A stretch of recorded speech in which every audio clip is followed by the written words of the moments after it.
नमस्कार, स्वागत आहे तुमचं दलाल स्ट्रीट मराठीच्या नव्या एका व्हिडिओमध्ये. आज आपण बघतोय निफ्टीचा अनालिसिस आणि बँक निफ्टीचा अनालिसिस. सो आता तुम्ही इथे बघू शकता की आज निफ्टीने एक चांगली कॅन्डल तयार केली होती. बेसिकली टॉप हा इथपर्यंत गेला होता 22,080. जर आपण इथे गेलो तर ते बघू शकतो की 22,080 आणि लो होता 21,941. जसं की मागे एका मी ट्विटमध्ये म्हणलं होतं की 22,000च्या वरती सस्टेन होणं थोडं निफ्टीला अवघड दिसतंय आणि तो जर तिथून सस्टेन झाला तर तिथून तो वरती जायची शक्यता आहे. सो आता निफ्टीचं एक पहिला रेजिस्टन्स आपल्याला इथे दिसतो तो आहे म्हणजे 22,130चा. हा इन्व्हर्टेड हॅमर आहे इथे. सो हा मेजर रेजिस्टन्स ठरू शकतो. इथून निफ्टी खाली येऊ शकतो आणि जर हा रेजिस्टन्स तोडला तर हा निफ्टी इथून वरती जाऊन साधारण हा निफ्टी इथपर्यंत जाऊ शकेल या कॅन्डलला. सो बेसिकली हा एक दुसरा रेजिस्टन्स आहे 22,246. सध्या तरी डाऊ जोन्स हे पॉझिटिव्ह दिसतंय 330 पॉईंट वरती आहे आणि त्याच्यामुळे हा जर डाऊ जोन्स वरती राहिला तर त्याचा आपल्याकडे इफेक्ट यायची शक्यता आहे. मुख्य म्हणजे डाऊ जोन्स वरती असण्याचं कारण की यावर्षी जे रेट ऑफ इंटरेस्ट आहेत ते कमी व्हायची शक्यता आहे आणि रेट ऑफ इंटरेस्ट कमी झाले तर मार्केटमध्ये नक्कीच एक बुलिशनेस म्हणजे रॅली येईल आणि अमेरिकन मार्केटला इंडियन मार्केट नक्की फॉलो करेल. सो या बेसिसवर इथं एक चांगल्या लॉंग पोझिशन्स आपल्याला बनवता येतील पण रेट ऑफ इंटरेस्ट कमी झाल्यानंतर आणि त्याचं कन्फर्मेशन आपल्याला युएस मार्केटमधून मिळेल. त्याचबरोबर फेड म्हणजे तिथलं जे स्थानिक आहे आपण आपल्या इथे आरबीआय जसं रेट ठरवतं तसं तिथे फेड आहे. हे फेड रेट ठरवत असतं बँकेचे. त्यांनी जर रेट्स कमी केले तर आपल्या इथे पण आरबीआय तेच फॉलो करायची शक्यता आहे.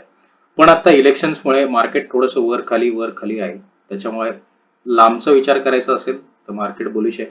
पण या सध्याच्या कालखंडात जर बघायला गेलं तर मार्केट थोडंसं व्होलटाईल राहील म्हणजे थोडंसं वरती थोडंसं खाली आणि या बेसिसवर हे साधारण इलेक्शनचा रिझल्ट जो येणार आहे तोपर्यंतही व्होलॅटिलिटी राहील. पण त्या दरम्यान एक स्पाइक पण यायची शक्यता आहे कारण क्वार्टरली रिझल्ट येतील. क्वार्टरली रिझल्ट आले एकदा की रिझल्ट जर चांगले असतील तर त्या कंपन्यांमध्ये तुम्हाला प्राइस ऍक्शन नुसार बुलिशनेस दिसू शकेल. हा आहे निफ्टीचा अनालिसिस. याच्यानंतर आपण वळूया बँक निफ्टीकडे. बँक निफ्टीची इथे बघू शकता की इथे एक प्रकारची डोजी काइंड ऑफ कॅन्डल तयार झाली आहे. सो 374 पॉईंट हे बँक निफ्टीच्या मनाने काय खूप रॅली आली अशातली काही गोष्ट नाहीये. सो मेजरली इथे बँक निफ्टीमध्ये वाढलेले जे शेअर्स आहेत तो आहे HDFC बँक जो की आज खूप चांगला वाढला आणि त्याच्यानंतर त्याच्या खालोखाल जर बघायला गेलं तर आपण इथे बघूया की SBI किती वाढलाय ते. येस, SBI पण 1% वाढलेला आहे. सो SBIच्या मनाने ही चांगली एक मुवमेंट आहे. सो SBI पण वाढला आहे. त्याच्यामुळे बँक निफ्टीमध्ये एक प्रकारचा बुलिशनेस तुम्हाला इथे दिसू शकतो आणि आता जर आपण बघायचं झालं तर आपल्याला एक बँक निफ्टीमध्ये तुम्हाला डोजी कॅन्डल दिसते.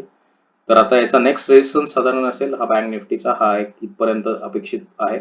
या कॅन्डलचा जो टॉप येतो इथे double top kind of formation आहे 47,370 पर्यंत इथे जाऊ शकेल मार्केट. म्हणजे अजून इथून साधारण एक 700 पॉईंट किंवा 650 ते 700 पॉईंटच्या जवळपास जाऊ शकेल. सो हे कसं आहे हे बघायला लागेल. आता आपण वळूया रायटिंग कुठे झालंय म्हणजे मार्केटची दिशा साधारण काय असेल काय कशी बघता येईल. सो तुम्ही इथे बघू शकता की मेजरली जो आहे इथे व्हॉल्यूम आहे तो इथे आहे 22,000च्या कॉलमध्ये आणि त्याचबरोबर दुसरा व्हॉल्यूम इथे आहे तो म्हणजे 22,050च्या इथे. सो या रेंजमध्ये मार्केट राहायची शक्यता आहे.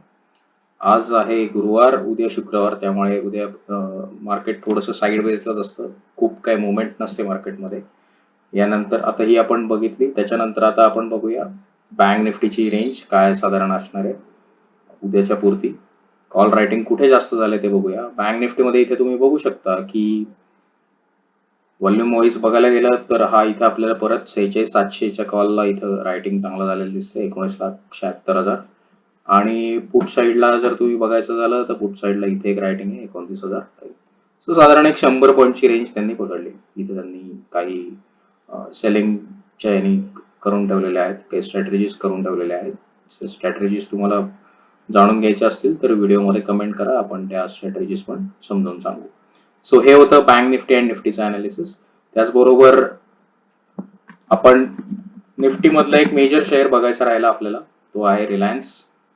रिलायन्स मध्ये आज एक चांगला बुलिशनेस होता. 2900 ची लेवल रिलायन्स गार्ड करतोय, पण बेसिकली जर बघितलं तर या कॅन्डलचा जो बॉटम आहे त्याचा थोडंसं वरती क्लोज झालेली आहे आणि रिलायन्समध्ये मध्यंतरी प्रॉफिट बुकिंग पण चांगलंच झालं. त्याच्यामुळे तुम्हाला बघायला मिळालं की निफ्टी पण त्याने खाली आला.